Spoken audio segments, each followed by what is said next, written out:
Nama Presiden Prabowo Subianto diduga dicatut dalam skema investasi bodong PT BAT Instrumen Ban Internasional.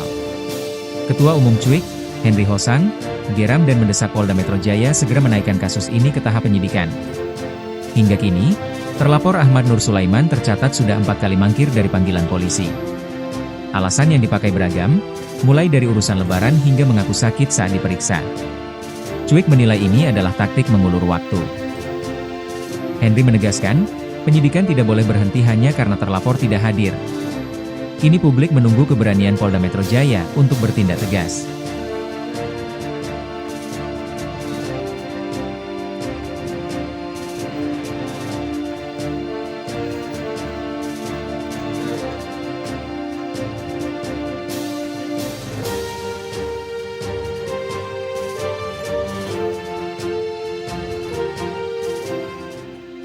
Baik teman-teman, selamat sore.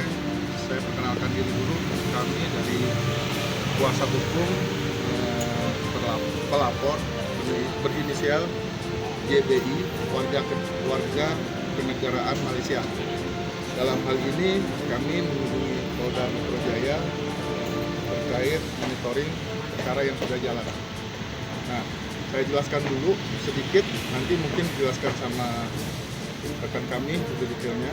Pertama adalah klien kami menganggap bahwa menjadi korban dugaan tindak pidana penipuan dan perbuatan curang tentang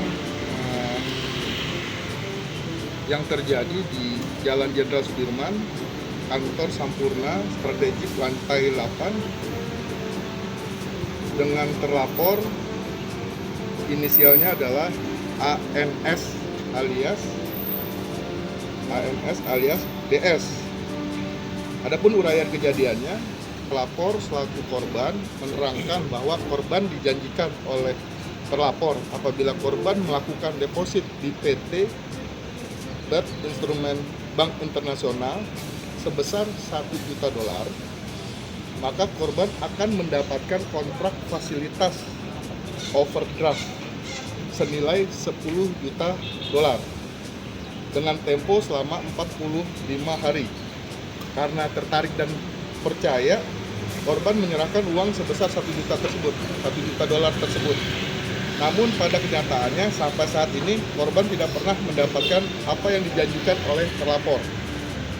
Dan sampai saat ini uang milik korban tidak pernah dikembalikan. Berdasarkan informasi dari Otoritas Jasa Keuangan bahwa diduga menurut kami tetap PT BAT Instrumen Bank Internasional tidak tercatat sebagai entitas yang memiliki izin di Indonesia sebagai bank berbadan hukum, dan berdasarkan informasi dari Bank Indonesia bahwa PT BAT Instrumen Bank Internasional tersebut tidak berizin di Indonesia. Jadi sekiranya itu detailnya nanti rekan kami yang bisa menjelaskan. Henry Hosang, saya sebagai Ketua Umum Cerdas Waspada Investasi Global. Dan kedatangan kami ke sini adalah untuk mempertanyakan sampai di mana proses daripada perkara yang dilaporkan oleh JI, ya, JI, ya, terhadap Ahmad Nur Sulaiman atau ACM, ya. Apa saya sebut saja karena memang itu sudah sangat familiar kan. Nah, informasi yang disampaikan oleh penyidik bahwa proses hukum tetap berjalan walaupun memang ada 4 kali undangan klarifikasi. Yang pertama itu di tanggal 24 Februari.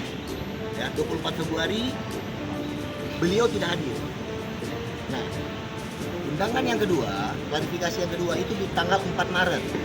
4 Maret pun beliau tidak hadir, mengutus lawyer untuk minta ditunda, di-reschedule kembali setelah Lebaran. Nah, di-reschedule kembali itu di tanggal 8 April 2026. Di 8 April itu beliau hadir bersama kuasa hukumnya. Tapi dalam proses pemeriksaan, beliau mengeluh sakit. Mah mungkin atau asam lambung lah. Beliau mengeluh sakit untuk diminta dihentikan pemeriksaan dan direschedulekan kembali.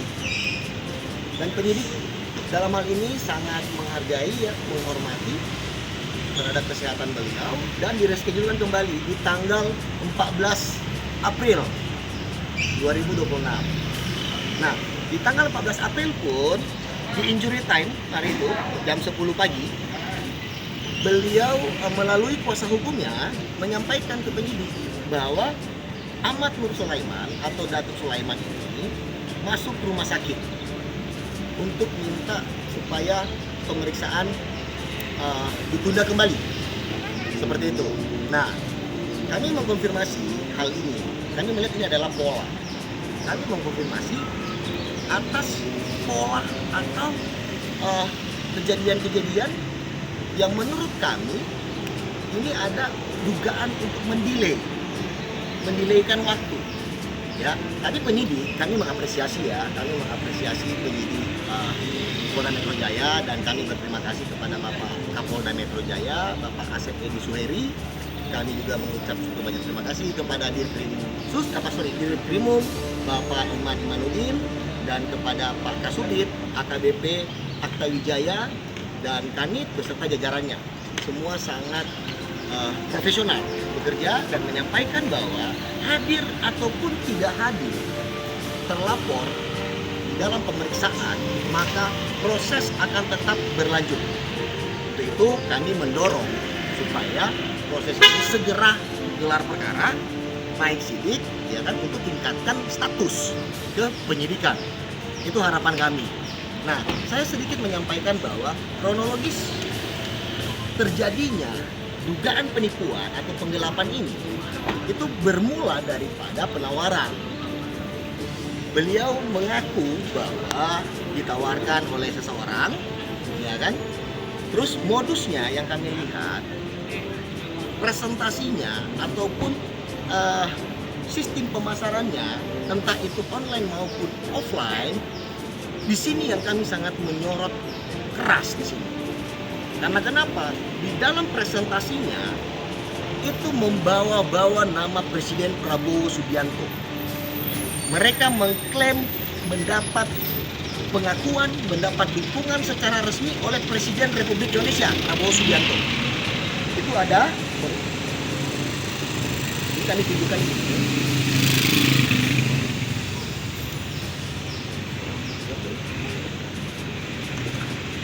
Di sini ya,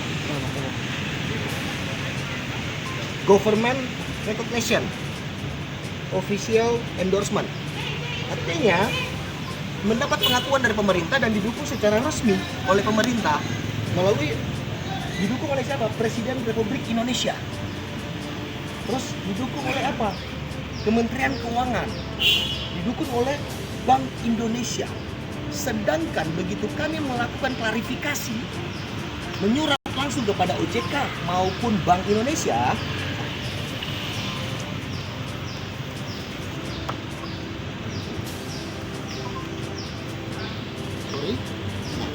kami mendapat jawaban, ya. Ini dari OJK, ya. Kami menyurat kepada OJK, ya.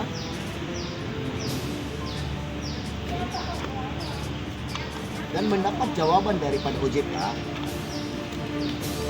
bahwa terkait lampiran halnya penyampaian informasi legalitas PT BET Instrument Bank Internasional. Yang pertama, OJK menyampaikan bahwa PT BET Instrument Bank Internasional tidak tercatat, ya, sebagai entitas yang memiliki izin di Indonesia, sebagai bank berbadan hukum di Indonesia, kantor cabang dari Bank Indonesia yang berkedudukan di luar negeri maupun kantor perwakilan dari bank yang berkedudukan di luar negeri. Jadi OJK menyampaikan poin pertama tidak tercatat. Poin kedua, PT BET Instrument Bank Internasional tidak tercatat memiliki izin usaha pada industri jasa keuangan, sektor perbankan, serta tidak termasuk dalam pihak utama pada industri perbankan. Itu poin yang kedua yang disampaikan oleh OJK. Poin yang ketiga, OJK tidak pernah memberikan izin atau rekomendasi atau persetujuan, pengakuan, ataupun bentuk koordinasi resmi lainnya kepada entitas yang dimaksud adalah PT Instrument Bank Internasional atau BET Bank. Poin yang keempat, dalam rangka menjaga integritas dan stabilitas sektor jasa keuangan, OJK mengimbau masyarakat untuk selalu memastikan legalitas dan izin lembaga yang melakukan penawaran produk atau layanan keuangan serta berhati-hati terhadap setiap pihak-pihak yang mengatasnamakan otoritas. Demikian informasi yang dapat kami sampaikan untuk dapat dipergunakan sebagaimana mestinya. Atas perhatian diucapkan terima kasih. Artinya OJK menyatakan bahwa bad bank itu tidak memiliki izin, atau PT Bad Instrument Bank Internasional tidak memiliki legalitas. Oke, itu bad bank dari OJK. Dan Bank Indonesia, kami juga menyurat secara resmi, dan Bank Indonesia itu menjawab,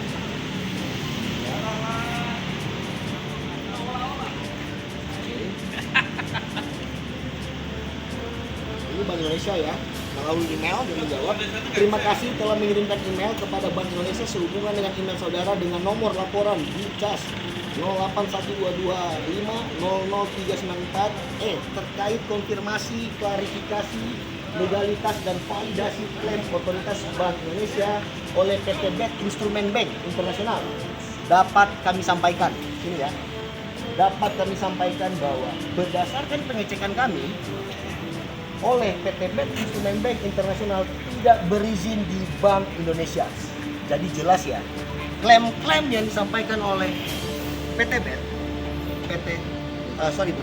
Bank bahwa memiliki izin dari Bank Indonesia ataupun OJK dan didukung oleh Presiden, oleh Kementerian Keuangan maupun Bank Indonesia, ini sudah terjawab. Nah, itu penawaran yang beliau lakukan kepada nasabah-nasabah menjual nama presiden, ini bahaya. Menjual pemerintah dalam hal ini Kementerian Keuangan, Bank Indonesia, ya kan, untuk meningkatkan trust kepada nasabah berdeposit atau deposit ke Bad Bank senilai minimal 1 juta US dollar. Setelah nasabah mendeposit kepada Bad Bank, maka nasabah akan mendapatkan DDC, Demand Deposit Certificate, ya, atau sertifikat deposito berjangka. Klaim mereka, ya, Bad Bank mengklaim bahwa ini adalah printing money of Indonesia, ya, percetakan uang Indonesia yang dikeluarkan oleh Peruri dan terdaftar di Bank Indonesia. Ini yang didapatkan. Terus apa? Jika ini kita gunakan status agar supaya pelapor, apalagi sebagai warga negara asing, bisa mendapatkan kepastian hukum, gitu. Dan kami meminta kepada Bapak Presiden Prabowo Subianto, ini harus ditindak tegas. Karena kenapa? Ini merusak citra Presiden Republik Indonesia dan sistem keuangan di Indonesia terhadap mata internasional. Cukup sekian dari saya. Terima kasih. Jika mungkin ada. Untuk laporan ini saat ini sudah masih di tahap penyelidikan, yang sudah dilakukan undangan klarifikasi 4 kali.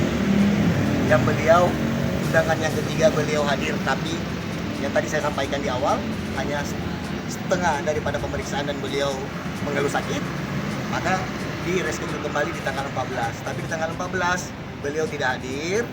Melalui kuasa hukumnya menyampaikan kepada penyidik bahwa Ahmad Nur Sulaiman tidak bisa menjalani pemeriksaan karena lagi di rumah sakit, masih rumah sakit. Ada pengajuan restoratif justice oleh terlapor, ya, yang diajukan. Nah, tapi saat ini kami belum tahu apa isi substansi daripada RJ tersebut.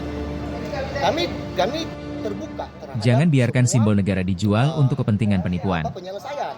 Dari Jakarta, tim liputan Itu Day News TV melaporkan.